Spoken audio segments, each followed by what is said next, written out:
আমার বডিতে দুটো জিনিস আছে, একটা আমার দেহ, একটা আমার আত্মা। আমার বডিতে কয়টা জিনিস আছে বললাম? একটা দেহ আর একটা আত্মা। দেহ তৈরি হয়েছে মাটি থেকে, দেহ ধ্বংস হবে মাটিতে। আত্মা এসেছে কোথা থেকে? জান্নাতুল ফেরদাউস থেকে। মুখ খুলেন, আত্মা এসেছে কোথা থেকে? ফেরদাউস থেকে। আবার আত্মা যাবে কোথা? জান্নাতুল ফেরদাউসে যাবে। এক কথাই বলে দিই, দেহের ধ্বংস আছে, আত্মার ধ্বংস নেই। এটা আপনাদের বুঝতে অসুবিধা হয়েছে? আত্মা ছিল আলামে আরওয়াতে। আমারটাই বলি, আল্লাহ বলে, এই ফেরেশতা ওই আত্মাটাকে নিয়ে গিয়ে নূর মোহাম্মদের মায়ের পেটে দেখা একটা পুতলা আছে, ভরে দিগা। পুতুলের ভিতরে ভরে দিল, আত্মাটা আমি পেয়ে গেলাম। মা প্রসব করে পৃথিবীতে আমাকে দিয়ে দিল, আত্মা সহ এলাম। আবার আল্লাহ বলবে, ফেরেশতা রে আজরাইল, যা তো নূর মোহাম্মদের আত্মাটাকে বার করে লাই, ওই পচা দেহটাকে ফেলে দে। আমাকে টেনে নিয়ে চলে গেল। ইল্লিনে থাকবে, সিজিনে থাকবে, জান্নাতে যাবে, জাহান্নামে যাবে, হিসাব হবে। আত্মার ধ্বংস নাই। তাহলে এবার আপনাকে যেটা বুঝাতে চাইছি ওইটা বলছি। পৃথিবীতে আপনার যত আত্মীয় আছে, একটা খাতাতে সিরিয়াল দিয়ে লিখেন। 1 নম্বরে লিখেন মা, আব্বা, মামা, খালা, চাচা, ফুফি, চাচাতো ভাই, মামাতো ভাই, খালাতো ভাই, ফুফাতো ভাই। লিখতে লিখতে লিখতে লিখতে আপনি 100টা লিখলেন। ওই পাতাটা রেখে দেন। ওই পাতাটা আর হাত দিয়েন না, অন্য একটা পাতালেন, সেইখানে লেখেন বিবি, স্ত্রী, একজনের নাম লিখেন, দিয়ে রেখে দেন। এবার আমি যেটা বলছি এটা কান দিয়ে শুনেন। পৃথিবীর যত আত্মীয় আছে দেহের সাথে সম্পর্ক নাই লয়। পৃথিবীর যত আত্মীয় আছে দেহের সাথে সম্পর্ক প্রথম মা বাপ দিয়ে শুরু হয়েছে। আমার সাথে আমার মা বাপের সম্পর্ক দেহ দিয়ে। আমার মা বাপের দেহ থেকে আমি হয়েছি। আমার রক্তে আমার মেয়ে হয়েছে, তার রক্তে তার মেয়ে হয়েছে। এটা হলো আমার রক্তের সম্পর্ক।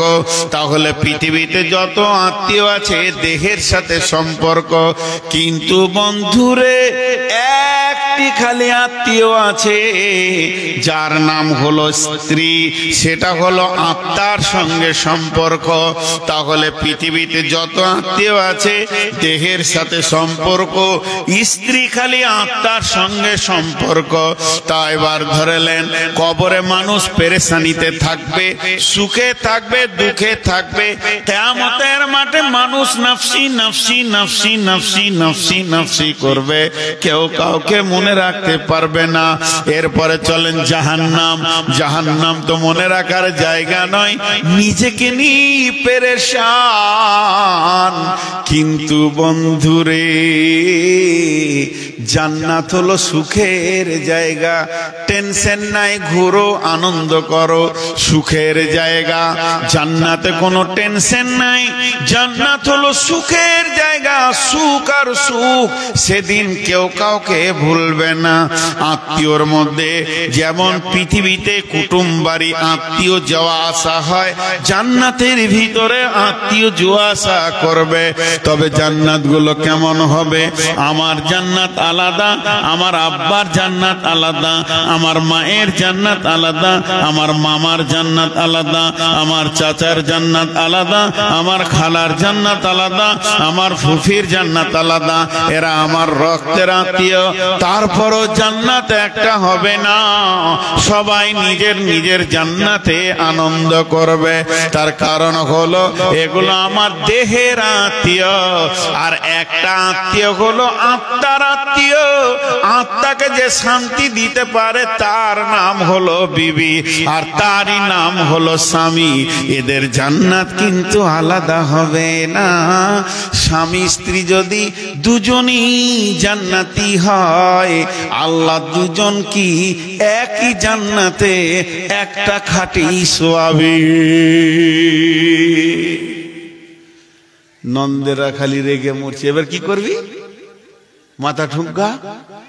তুই তোর স্বামীকে নিয়ে চিন্তা কর, তোর ভাইয়ের বউকে নিয়ে তোকে চিন্তা করতে হবে না। বেশি গবেষণা করতে যাস না, তুই তোর স্বামীটাকে সামাল, একটা জান্নাতে থাকবি আর এদেরকে একটা জান্নাতে রাখবে আল্লাহ। কারণ এই নির্বাচনটা আল্লাহ।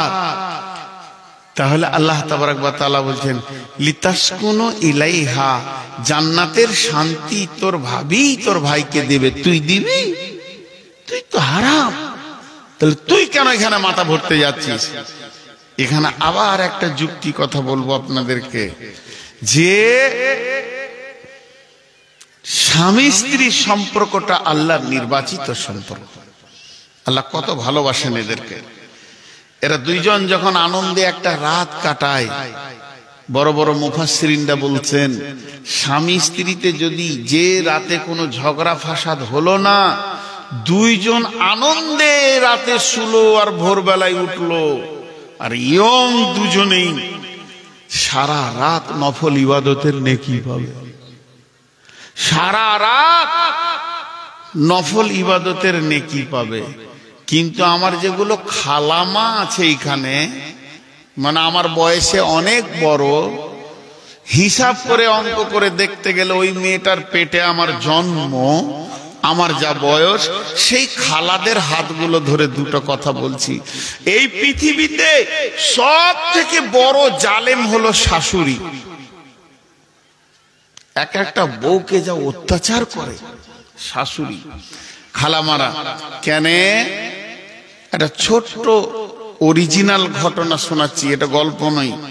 কোন এক মহিলাকে আমি দেখা করতে গেছি কোন একটা কাজে, তো পাশে বসে আছি, তো সম্পর্কে ফুফু হলো, দৌড়াদৌড়ি আছে। তা আমাকেও বলছে, বাপ ছোট বেটিটার বিয়ে দিয়েছি, জানটা ঠান্ডা হয়ে গেল। আমার জামাই আমার বেটি ছাড়া কিছুই বুঝে না, যা বলবে তাই শুনবে, তোদের দোয়া ছিল তো জানটা ঠান্ডা হয়ে গেল। তার মানে কি? এটা হলো সম্বলপুর, বেটির বিয়ে দিয়েছে গাজলে, বেটি শ্বশুর শাশুড়ির সঙ্গে ঝগড়া করে স্বামীটাকে নিয়ে এসে বাপের গায়ে বাস করছে, দিয়ে ওর কলিজা ঠান্ডা হয়ে গেছে। তা আমি হালকা করে বললাম, ছেলেটা কোন গ্রামে, নাম করলে? বললাম ওই গ্রাম, ওর বাপ মা বেঁচে আছে। বলে আছে, যায় না, আমার মেয়েটি ছাড়া কিছু বুঝে না। আমি বললাম হচ্ছে এক নম্বর পাক্কা শয়তান। ওর মাকে যে জিজ্ঞেস করবো যে তোর বেটা কেমন, মেয়েদের হচ্ছে এটা অভ্যাস। কারণ ওর মেয়েকে ভালোবাসছে, বাপ মা ছেড়ে দিয়েছে, দু সার্টিফিকেট দিচ্ছে যে আমার জামাইয়ের মতো ভালো ছেলে এই দুনিয়াতে নাই। কিন্তু শুধু ওর নিজের বেটাটা, ওর বেটিকে, আপনার এখানে সম্বলপুরের একটা ঘরে দুটো বিয়ে হয়েছে, কিরকম ভাই বোন একই ভোজে বিয়ে হয়েছে। ভাইয়ের বিয়ে হলো ধরেলেন পীরগঞ্জে, বোনের বিয়ে হয়ে গেল গাজলে, একই ভোজে বাপ সেরে নিল, খরচাটা একটু বাঁচে গেল। কিন্তু এই দুটো ছেলের বিয়ে দিয়ে দুইখানা জিনিস এই ফ্যামিলিতে এসেছে, নতুন মেহমান।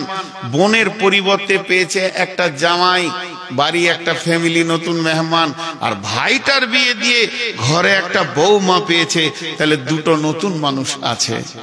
জি, এবার ওই বেটিটা এখানে আছে, জামাই এসছে বেড়াতে, মোটর সাইকেল দিয়েছে নতুন জামাইকে দিয়ে। একদিনে 12 ঘন্টা হয়, সকাল থেকে সন্ধ্যা পর্যন্ত। এই 12 ঘন্টাতে 18 বার খালি বেটিটাকে নিয়ে গাড়ির পেছনে, একবার কুমারগঞ্জ একবার ঘর, একবার কুমারগঞ্জ একবার ঘর, একবার শামসি একবার ঘর, আবার একবার বলছে চলো না ঘুরে আসি পীরগঞ্জ থেকে ঘর। স্ত্রীকে ভালোবাসছে, স্ত্রীকে পেছনে করে মোটর সাইকেলে নিয়ে যাচ্ছে। মায়ের কলিজাটা বড় হচ্ছে, আহা হা জামাই রে, আমার কোন পুরুষের দোয়া ছিল ভালো জামাই পেয়েছে, আমার বেটিকে নিয়ে খালি ঘুরছে। একটা ছোট কিছু আনতে যাচ্ছে, চলো দুজনাতেই যাই। আর স্ত্রীকে পেছনে করে মোটর সাইকেলে নিয়ে যাচ্ছে, তো নেকির কাজ, সবের কাজ, ভালো কাজ, গুনাহ লয়। বিয়ে করা বউ খুব ভালো। আর বেটাটা ঘরে, বউটা আছে, বেটাটা সারাদিন মাঠে কাজ করতে করতে জুমার দিন 11টার সময় ঘর চলে এসে গোসল টোসল করে জুমা পরে ভাত খেয়ে শুয়েছে। তো বউটা বলছে বিকাল বেলায় একবার কুমারগঞ্জ যাবো। বলে কেন? দুটা জিনিস নিতে হবে। তোমাকেই বলবো, তোমাকে বলবো না তো কি বলবো, স্বামী স্ত্রী কত কেনাকাটা আছে, তো যাবো। আচ্ছা ঠিক আছে চলো, হবে, আজকে আর কাজ নেই। ঠিক আসরের নামাজ পড়ে কুমারগঞ্জ গেছে। বেটা বহুটাকে পেছনে চাপিয়ে নিয়ে, নতুন বিয়ে, এখন ছেলে পিলে হয়নি, সন্ধ্যার সময় ফিরছে। ওই মা পাড়াতে বলে বেড়াচ্ছে, কইস না গে বোন, কোন ঘরে বিয়ে দিলাম, বেটাটাকে কিনে নিলে। মন ছোট করে বলছে, ওর বেটি 25 বার বের হয়েছে, ওর দুঃখ নাই, আর বেটা খালি একবার গিয়েছে বউটাকে নিয়ে, তো বলছে বেটাকে কিনে নিলে ঘর এই থাকে না, খালি ঘুরছে ঘুরছে ঘুরছে। আমি অন্যায় বলছি আপনাদেরকে? এই চলছে কি চলছে না? চলছে। আল্লাহ এটা বলছেন, আমি কোরআনে আয়াত দিয়ে বলছি, লিতাসকুনু ইলাইহা ওয়া জাআলা বাইনাকুম মাওয়াদ্দাতা। হে পৃথিবীর মানুষ শুনে লাও, তোমার দিল বেচैन হবে, তুমি ক্লান্ত হবে, তোমার মন বেচैन হয়ে যাবে। মায়ের গলাটা জড়িয়ে ধরবে, মা তোমার গালে দুটো চুমা দিয়ে দেবে, খোকন রে আমার মনটা শান্তি হয়ে যাবে। এটা আমি খারাপ বলছি না। যেখান থেকে আসবেন মাকে কোলে নেবেন, মাকে গালে দুটো চুমা দেবেন, মাকে জড়িয়ে ধরবেন, কিন্তু বিবিকে একবার কাছে নিয়ে দেখেন কলিজাটা কত ঠান্ডা হবে। আমার রব বলেছে তোর সমস্ত উগ্রমতি ঠান্ডা করবে। বন্ধুরা আমার, জেনে নেন কেমন ঠান্ডা করবে। সে আমাকে শীতলতা দেবে, সামাজিক মানুষ বানাবে। এটা আমার মা পারবে না, এটা আমার বোন পারবে না, এটা আমার বেটি পারবে না, পৃথিবীর কোনো নারী পারবে না। একজনই পারবে, সেটা আমার বিবি। আমাকে সামাজিক বানাতে, সুন্দর বানাতে, ভালো বানাতে। আল্লাহ বলছেন এর জন্যে বিবির কাছে ফিরে গিয়ে দেখো, তোমার বিবি তোমার জন্য রেডি হয়ে আছি। একটা উদাহরণ দিব, কজন বুঝবেন আর কজন বুঝবেন না আমি জানি না। আমি দিব, বুঝলে বুঝলে, না বুঝলে নাই।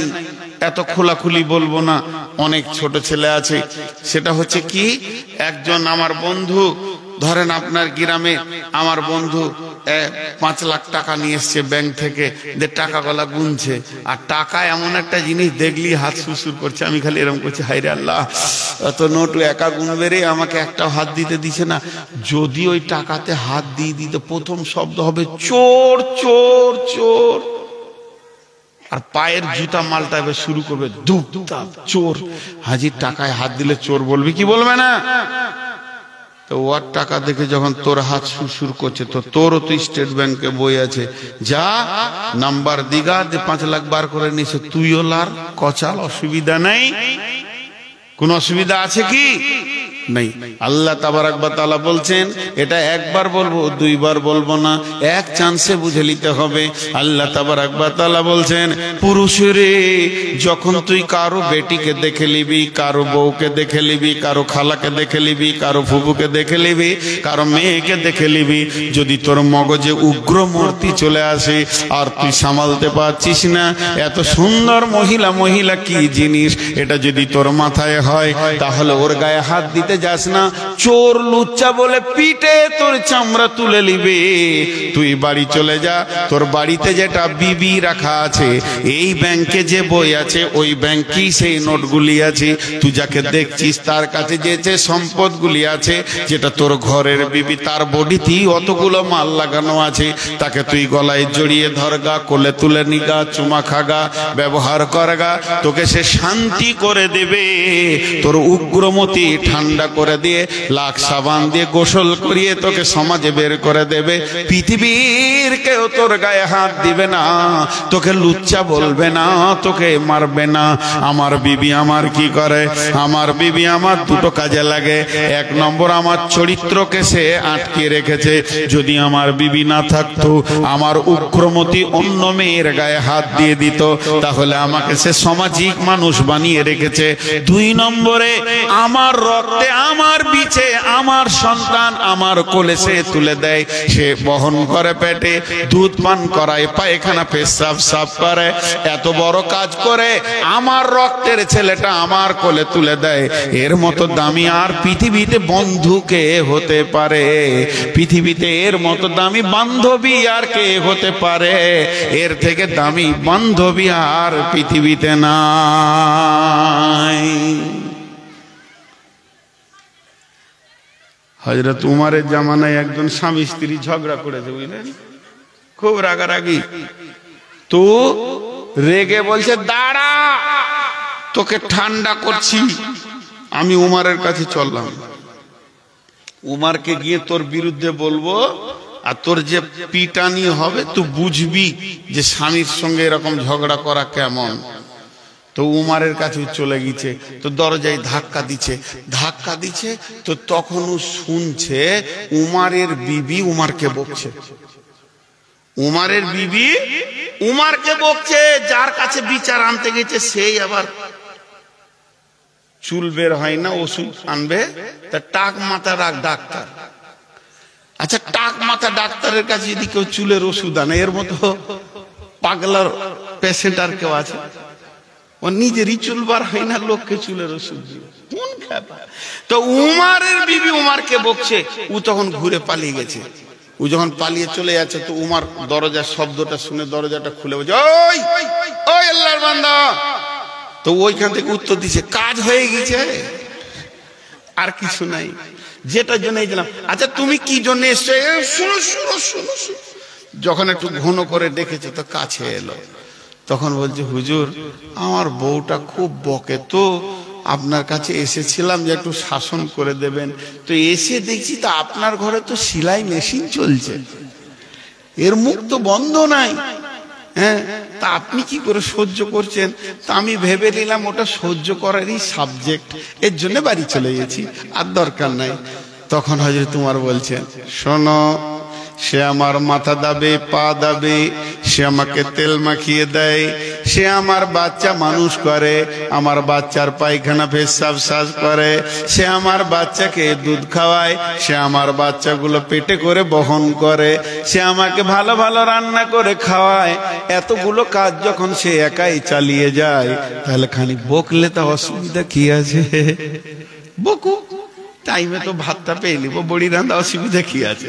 ওইটা কিনে আর ভেজালে যে কেন ওর সঙ্গে চিল্লাচিল্লি করতে যাব? ও খালি বকবে, এর থেকে তার বেশি কিছু বলবে না, চুপচাপ খালি শুনে নিতে হবে। জি, কত সুন্দর দিলেন। কিন্তু আজকে আমরা শেষ হয়ে গেছি কোথায়? জি, আজকে যে যুক্তিগুলো আপনাদেরকে দিচ্ছি, কোরআনে আয়াত থেকে একটু ভেবে দেখবেন, বউগুলোর উপরে র্যাগিং চলছে, অত্যাচার চলছে। এবার বলেন, আপনি আছেন শ্বশুর, শাশুড়ি, দেওর, নন্দ, নিজের পেটের ছেলে, স্বামী। মেয়েটার কাছ থেকে সব থেকে বেশি সময় কে পাবে? বলেন, মেয়েটার কাছ থেকে সব থেকে বেশি সময় কে পাবে? ছেলে। স্বামীর থেকেও ছেলে বেশি পাবে। মায়ের কাছ থেকে তার অনেক হক থেকে গেছে। আমরা ইমাম বুখারী আলাইহি রাহমাকে সবাই চিনি, মুহাম্মদ বিন ইসমাইল ইমাম বুখারী আলাইহি রাহমা। সারা পৃথিবীতে কিতাব লিখে কোরআনের পরে পরে স্থান পেয়ে গেল বুখারী শরীফ। কিন্তু জানেন ওর মা কত বড় আল্লাহ ওলি ছিল? ইমাম বুখারীর দুটা চোখ অন্ধ হয়ে গিয়েছিল শিক্ষা করতে করতে। তো মা কেঁদেছিলেন, আল্লাহ আমার ছেলের চোখ তোকে দিতেই হবে। আবার চোখ ফিরে পেয়েছে। তাহলে মা কত আল্লাহ ওলি ছিল। তো মা আল্লাহ ওলি হতে হবে, না হলে সন্তান আল্লাহ ওয়ালা হবে না। আসছে সে আয়াত আপনাদের সামনে আমি পড়েছি। তো আল্লাহ তাবারাক ওয়া তাআলা তার চোখ ফিরিয়ে দিয়েছিলেন। এখন একটা ছেলে ভাত খেতে কত সময় লাগে? আমি শুধু ভাত খাওয়াটা বলছি। ভাত খেতে বসবে ছেলেটা, আল্লাহ তাবারাক ওয়া তাআলা রাসূল বলেছেন, যখন মহিলা রে তোমার পেটে কোনো বাচ্চা এসে যাবে, তুমি সাবধান হয়ে যাও, তোমার ঈমানটা তার ঈমানের সঙ্গে জড়িত আছে। কত গভীর কথা। আর রবীন্দ্রনাথ ঠাকুর বলেছেন, পৃথিবীর সব সব থেকে বড় ইউনিভার্সিটি হচ্ছে মায়ের কোল। মা যে শিক্ষাটা দেবে মত পর্যন্ত ছেলে ভুলবে না। চলেন তাহলে, একটা মা একটা ছেলেকে ভাত খাওয়ানোর জন্য রেডি হয়েছে।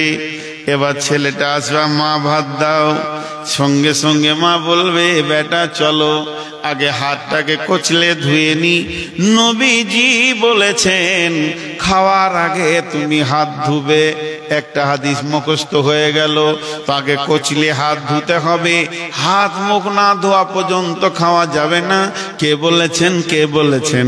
নবী মুহাম্মদুর রাসূলুল্লাহ সাল্লাল্লাহু আলাইহি সাল্লাম বলেছেন, বেটারে তোমাকে কেমন করে বসতে হবে 3 তরিকায়। এক তরিকা হলো সুন্নত, সুন্নতের তরিকায় তুমি বসো। বিশ্ব নবী এরকম বসতেন। এখানে ওকে বুঝাবে নবীজি কেমন করে বসতেন। তারপরে বলবে, বেটা দস্তরখানা বিছাতে হয়, খাবার দস্তরখানায় পড়লে আল্লাহর নবী উঠিয়ে সেটাকে খেয়ে নিতেন। দস্তরখানার ভিতরে বরকত লুকানো আছে, আর খাবারের ভিতরে শেফা লুকানো আছে। যেটা পড়ে গেছে এটা তোমার শরীরের ওষুধ হতে পারে, অতএব ওটাকে তুলে তুমি খেয়ে নাও। এটাও সে হাদিস বলবে। এরপরে বলবে, বেটা বিশ্ব নবী বলেছেন থালার মাঝে হাত দিতে নেই, এক ধার থেকে দিতে হয়। মধ্যখানে আল্লাহ বরকত নাজিল করেন। বিসমিল্লাহ বলে খেতে হবে রে বাবা, বিসমিল্লাহ বলে খেতে হবে। আলহামদুলিল্লাহ বলে পানি খেতে হবে, 3 শ্বাসে খেতে হবে। পানিটা দেখে খেতে হবে, পানিটা বসে খেতে হবে। বিসমিল্লাহ বলে শুরু করতে হবে, আলহামদুলিল্লাহ বলে শেষ করতে হবে। বাম হাতে খেও না বাবা, এটা শয়তানে খায়, এটা হারাম। ডান হাতে খাও। তাহলে একটা মেয়ে যখন তার ছেলেকে ধীরে ধীরে ধীরে ধীরে হাদিস বলে বলে খাওয়াবে, অন্তত তার 1 ঘন্টা লেগে যাবে ছেলেটাকে খাওয়াতে। ছেলেটা পরিপূর্ণ মায়ের কাছে ক্লাস পেয়ে গেল। কিন্তু এদিকে শ্বশুরের চাপ, ওদিকে আর কারোর চাপ, ওদিকে স্বামীর চাপ। বর্তমানে ছেলেরা মায়ের কাছ থেকে সময় পায় না। মা একটা বাটিতে সামান্য ডাল ভাত নিয়ে ঠুকে নামিয়ে দিল, খেলে অন্য কাজে চলে গেল। কারণ শ্বশুরের চাপ আছে। কারণ হলো কি, এর জন্য মেয়েটার ক্ষতি হলো না, বন্ধুরে তোমার নিজের ক্ষতি হলো। তোমার ফ্যামিলির ভবিষ্যৎটা নষ্ট হয়ে যাচ্ছে। তার মায়ের কাছ থেকে কিছুই সে পেছে না। অতএব বন্ধুরে, আজকে মারা নিজের পেটের সন্তানকে সময় না দিতে পারার কারণে সমাজে শিক্ষিত ভালো ভদ্র ছেলের অভাব হয়ে গেছে। জি, শিক্ষিত ভালো ভদ্র ছেলের অভাব হয়ে গেছে। আমি আমার মাকে বুঝি না, আমি আমার মায়ের ব্যাপারে কিছুই বুঝি না, তবে আব্বাকে বুঝি। কারণ আমার মা আমাকে মাসুম অবস্থায় রেখে পৃথিবী থেকে চলে গেছেন আল্লাহর ডাকে। এই জন্যে মাকে হালকা মনে পড়ে, কোনো কোনো অংশ, মুখটা মনে পড়ে, চেহারাটা মনে পড়ে। হিমসেম উঁচু মানুষ ছিলেন মনে পড়ে, কিন্তু মাকে বুঝি না, সেই জ্ঞান আমার ছিল না তখন। আমার মা আল্লাহর ডাকে চলে গেছেন। কিন্তু আব্বাকে দেখেছি, অনেক দিন দেখেছি, আব্বার আদর্শ সব মনে পড়ে। তো ঘটনা হচ্ছে যে আপনার একটা নারীর দায়িত্ব কত, কিন্তু সেটা দিচ্ছে না, সমাজ কেড়ে নিয়েছে, কেড়ে নিয়েছে। পঙ্গু সমাজ নিজেই হচ্ছে, কাউকে করেনি, কারো ক্ষতি করেনি, নিজের ক্ষতি নিজে হচ্ছে। ভাইয়া, মাঝে একবার আপনাদের কাছ থেকে একটা আওয়াজ শুনবো, যে যুক্তি কথাগুলো বলছি এগুলো প্রয়োজন আছে না নেই? জি, এবার চলেন দ্বিতীয় আয়াতের দিকে যাই। বিসমিল্লাহির রহমানির রহিম। দরাবাল্লাহু মাসালাল লিল্লাযীনা কাফারু ইমরাতান নূহি ওয়া ইমরাতান লূতিন কানাতা তাহতা আবদাইনি মিন ইবাদিনা সালিহাইনি ফাখানাতাহুমা ফালাম ইগনিয়া আনহুমা মিনাল্লাহি শাইআ ওয়া কিলা দুখুলান নারা মা'আদ দাখিলিন।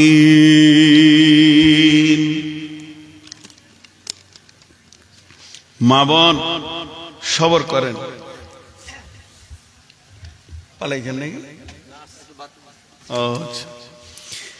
এবারে এই আয়াতটা শুনেন, মেয়েদেরকে বলছি এবার খাস করে। আর আমার প্রত্যেকটা কথা কিন্তু স্বামী স্ত্রীকে মিলিয়ে চলছে আজকে, কোনোটা খসুসান মেয়ে নয়, একটু সবর করেন। আল্লাহ তাবারাক ওয়া তাআলা বলছেন, জারাবাল্লাহু মাসালান লিল্লাযীনা কাফারু ইমরাতা নূহি وامرأة لوط كانتا تحت عبدين من عبادنا صالحين فخانتهما فلم يغنيا عنهما من الله شيئا وقيل ادخلا النار مع الداخلين। মেয়েদের তিনটে দল। এখানে যত মহিলা আছে আমার সঙ্গে আপনারা একটু ধ্যান দেন। এখানে তিন ধরনের মেয়ে আছে, একজনের স্বামী ভালো, একজনের স্বামী খারাপ, আর একজনের বিয়ে হয়নি। তাহলে কয়টা হলো? তিনটে। যার স্বামী ভালো তার কথাটা আল্লাহ প্রথমে তুলে ধরেছেন। হে মহিলার দল, তোমার যদি ধারণা থাকে আমার স্বামী ভালো, আমার স্বামী হলো নেককার, পরেশগার, দিনদার, তাহাজ্জুদ পড়ে, আমি আমার স্বামীর ওপরে ভরসা করে রয়েছি, আমাদের স্বামী স্ত্রীর মহব্বতের কারণে কঠিন কিয়ামতের দিনে আমার স্বামী আমাকে নিয়ে জান্নাতে যাবে। কত সুন্দর ধারণা। আল্লাহ তাবারাক ওয়া তাআলা বলছেন, হবে না, হবে না, হবে না, তোমাকে নিজের আমল নিজে করতে হবে। স্বামী নেককার হলে তুমি জান্নাত চলে যাবে, এটা কোনোদিন হবে না। দুইজন নবীর বিবি, প্রথমেই বলছি দুইজন নবীর বিবি। নবী মানে হচ্ছে পৃথিবীর সেরা চরিত্রের মানুষ, যাদের উপরে দামি চরিত্র আর হতে পারে না। সমাজে সব থেকে দামি মানুষরা হলো নবী। আল্লাহ বলছেন, তাহাতা আবদাইনি মিন ইবাদিনা, এই রকম নবীর ছায়াতে তাদের দুইজনকে রেখেছিলাম, মহিলা দুটি। তাদের কপাল কত ভালো ছিল, নবীর মতো চরিত্রবান স্বামী পেল। তাদের কপাল কত ভালো ছিল, নবীর বিছানায় শোয়ার সুযোগ পেল। তাদের কপাল কত ভালো ছিল, নবীর লেপে কম্বলে তারা জড়িয়ে থাকতে পেল। তাদের কপাল কত ভালো ছিল, নবীর বালিশে মাথা দিয়ে তারা ঘুমিয়েছে। আল্লাহ এতগুলি কথা একটা শব্দে বলছে, তাহাতা আবদাইনি মিন ইবাদিনা, আমার দুটি ভালো মানুষ, সের নিচে তাদের জীবনটা